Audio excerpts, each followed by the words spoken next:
Hi, Zizaran here, and I wanted to talk a little bit about the Gauntlet and how I'm preparing for it, and just some like tips and tricks, and also, yeah, just more about like what I do to get ready for a Gauntlet.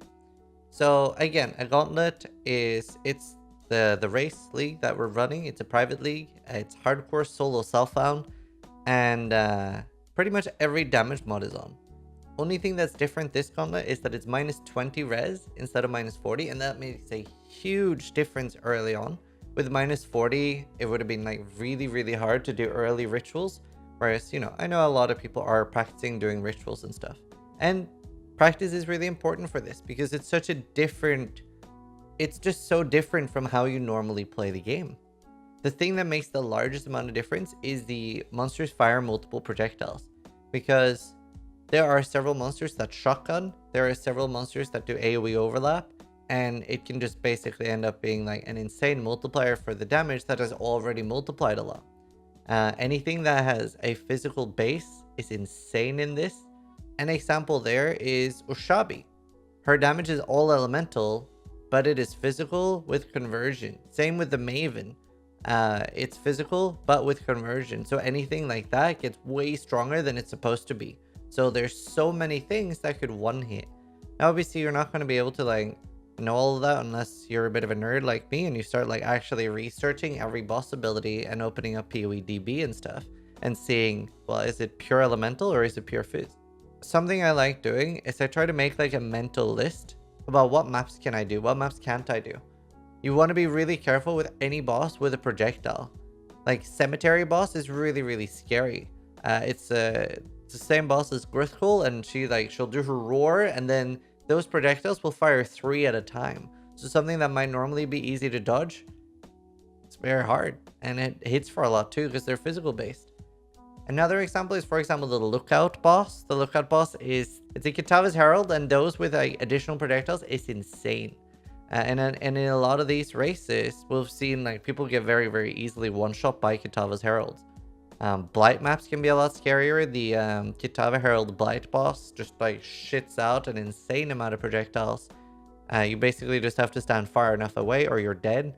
Metamorph as well. Like there's so many Metamorph. Anything with projectiles from Metamorph can also like be death. Like let's say like I've just entered maps, right? Then there's a lot of bosses I'm just not gonna do that when I've just entered it. Like Jungle Valley is kind of scary. Not that bad actually, but like anything with projectiles. Infested Valley can be very scary. That's an early one. You get like the Carrying Queen and she'll fire like 3 sets of those like poison projectiles. Like honestly, like map bonus isn't the end all be all, right? Because you don't get more maps from map bonus. You just get higher tier maps. Another good example is Valenta, which is also the silo boss. I don't think I'm ever going to do the silo boss. But Valenta, I've seen people die at level 90 in the gauntlet to Valenta, and she can really chunk. I'm quite a lot of the gauntlets I've been doing Valenta around the same time as Uberlab, because she really is that hard. It's just something with like shotgunning and projectile overlap in Path of Exile that is really insane. I know there's a lot of players coming over from softcore that want to try the gauntlet for the first time, and some might be like, oh, is this a terrible idea? And it's not. But you do have to treat the game completely differently. It's something we've talked about a little bit recently on stream, but people have pointed out that leveling is so much more of a chore and so much more boring on softcore because you don't need to care. Like, obviously, there's no XP penalty until Act 5 and then even a small one in Act 10, and it doesn't matter at all until like 85, 90 plus, right? So because of that, it's very easy to take all the leveling for granted as a software player. But in the Gauntlet, you obviously can't do that. So some benchmarks you might want to go for. If you're new to the Gauntlet, don't feel bad about taking 2 or 3 hours per act, and just making it to maps is a huge achievement. And if you can make it to maps, you can make it to level 90. The only really hard part is the first 3 acts, because there's so many really difficult things there. So you need to pretty much since the beach, but if you can make it through the first 3 acts, like I believe you can make it to maps and make it to level 90, and we have some really cool prizes for that. There are a lot of practice leagues. They're in the racing Discord. I have one as well. The problem is the private league system for Path of Exile is pretty bad. So unless you're like very heavily maintaining it, getting people to crowdfund is a bit of a pain. it's okay for the main gauntlet because we have like 4 people that are like, you know, making sure they're inviting one person, making sure they're crowdfunding, booting them if they're not. But if you're not doing that, like, there really should be a part of the private league system where it's like buy your own slot that you just, because it's only 6 points per person. But getting every person to give 6 points is a nightmare. So a lot of the private leagues for practice is hard to get to. You can just make one as well. You can go to the Path of Exile website, make a private league, click all the mods the same as the gauntlet, and boom, that's like super easy. And you can then make either softcore or hardcore practice league. I would recommend, most people probably need to practice the campaign. I would recommend hardcore practice for most people. Personally, I'm doing softcore practice because I've already practiced the campaign a lot. That's not the part that I'm the most worried about. I already know that I'm getting to maps. What I need to practice more is things like Maven, which is, you know, insane. Because almost all of Maven's moves are projectiles. So you're getting 2 additional on everything. So when she fires 1, she's firing 3. And that makes the fight very hard. She's also physical based, so she's just hitting like 6 times harder than normal. This also means that you have to pick your build very carefully. What I want to say is this is not a race where you can play like very off meta. Like, we've made it like a little bit more diverse, but you do have to pick a really solid build, whether you're a duelist, a Deadeye, sorry, a Ranger, or a Templar. You are going to have to pick a really solid build.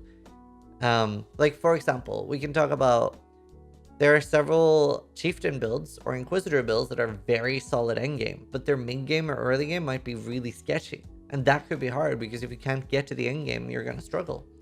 Like, a big downside with Necromancer is it's really scary until you get a trigger wand and you're able to have Bone Offering with 100% uptime.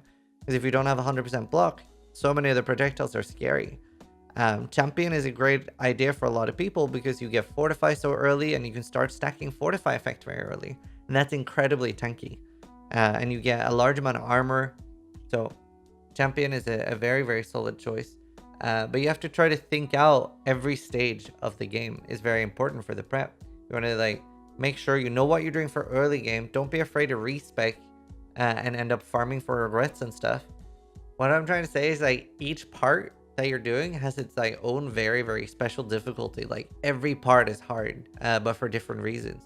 So try to like think that through. Like, for example, I'm going to be leveling with Armageddon Brand and Cremation. That's very strong early. Cremation might be really strong against super late with really good scaling. I'm personally not well versed. I'm not super comfortable with Cremation. I've never played it at endgame, but I've got a lot of experience with Detonate Dead. And that is probably the biggest thing. Like, build comfort is very, very strong. Knowing exactly how the ability feels to play gives you the biggest chance to be able to like move out of the way and stuff of boss moves. So that's huge. That's a big part of me deciding what I'm going to play. I've seen a lot of people over the last few days have been asking, Zizaran, what are going to be the least played ascendancy so I can try to play that? Doesn't matter. At a high level, they're all going to be super competitive. There's so many racers now. There's so many good players. More and more people are getting into it. Obviously, like the prize pools have been increasing over time and they are going to keep increasing. I would love to do some $100,000, $200,000 events. So there's a lot of people that are practicing and wanting to get more into it. Pretty much every ascendancy at the top level is going to be hard. Champion, witch, no matter what you do. So don't worry too much about like what's the most competitive. Worry about what are you good at? What have you played a lot? What do you know what plays a certain way? So like that's generally the best advice I can give. But then at the end of the day, practice is the best thing. To get level 90, you don't need a crazy amount of hours per day. I've been like top 3 in the gauntlet with only doing like 8 to 10 hours a day, which is still a lot. Don't get me wrong. But obviously, like in the level 100 races, we see that there's a large amount of hours put in. We have people going 16 to 30 hour sessions. So the gauntlet encourages sleep a lot more. I feel like people rarely do over like 16 or 18 hour sessions because you need to be so focused. It's not as easy to read your chat as a streamer. It's not something you can sit there zombie mode. You really want to be highly focused because you could die at any point. Your flask went down, you're dead. I hope you guys are excited for the event. I hope you guys are enjoying all the stuff we're doing. And remember, you can buy disc plates.